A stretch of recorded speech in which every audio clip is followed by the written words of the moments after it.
Hello, everyone. Good morning once again. This is Karen from Karen Saber Tarot, and today I will be discussing one of the cards that are considered doom and gloom cards, or not necessarily scary cards, but just doom and gloom card. And this is a card that is uh, belong to the minor arcana cards, and I'm talking about the Five of Cups. So I'm putting this in front of you so that you'll have an idea for those who doesn't have a tarot deck with them. Or if you would like, you can always Google Five of Cups and tarot, and you will be able to see a lot of images that resemble this. So I will have a short video to discuss this card in depth, the Five of Cups, and I will be sharing with you what happens when this card shows up in your reading and offer a new perspective, because most of the time I notice, especially for those new to tarot and also those who would, who doesn't like to use this particular Rider-Waite deck because they are scared and hesitant that they might, this might come up in their reading. And the reason I'm having this video is to give you a perspective as to why this card shows up in your reading. And it's really not all doom and gloom. So I will first start with the pictures themselves. So it may not appear as clear, but if you notice, the background is a gray. It's a light gray.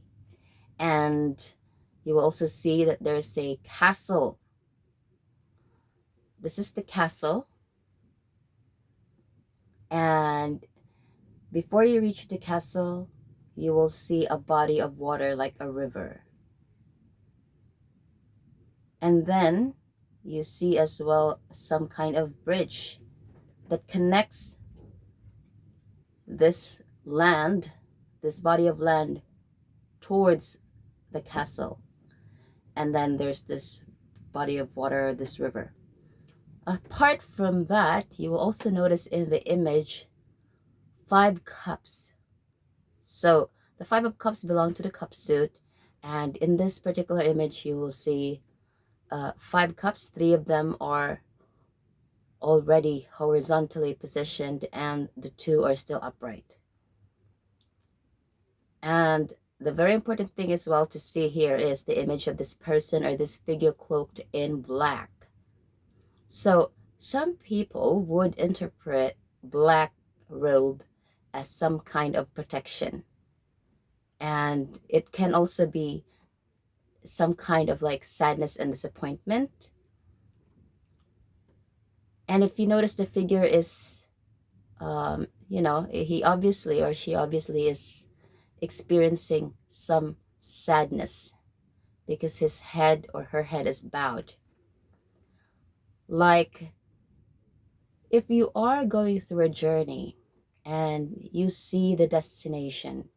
So the castle here represents our goals, okay? And just imagine yourself in the position of this figure. He had experiences. He is obviously sad and disappointed about something. So much so that he cannot see that there's still 2 cups upright. And he's even, he doesn't even see them. He was just bowing his head, just too absorbed to have a look at what's behind him, that, not even realizing that there's still 2 cups that are still upright. So this person isn't able to see the journey ahead. Like the sadness is so strong and possibly so, it must be so disappointing. The situation must have been so disappointing that he can't see. So 5 of Cups is about disappointment and loss, true. And disappointment and loss to the point that you're no longer able to see what's ahead of you. Usually when we go on a trek or a hike and we have a destination in mind and we know what it's like, we visualize ourselves getting there. And in this card, if your destination or your goal was that particular castle, represented by the castle just in front of this, he can't actually see the castle, but he's too sad to realize that he's there. But if it's a normal situation, we are usually happy because we're nearing the destination. So basically, when you are having a hike and you saw your destination, you would be like, oh, we're almost there, we're almost there. So all this effort actually pays up because you're almost there. So you're about to reach your destination. This is not the case for the Five of Cups. The Five of Cups suggests that this person is so engrossed in his sadness, and her sadness and disappointment, that he or she cannot see what's in front of him. So that's it. And the message for this card is that cups are about emotions. So obviously this emotion isn't helping the guy or the person here or the girl. He's really very sorrowful, and he can't see the happiness or what's ahead of him or her. So the Five of Cups is about that.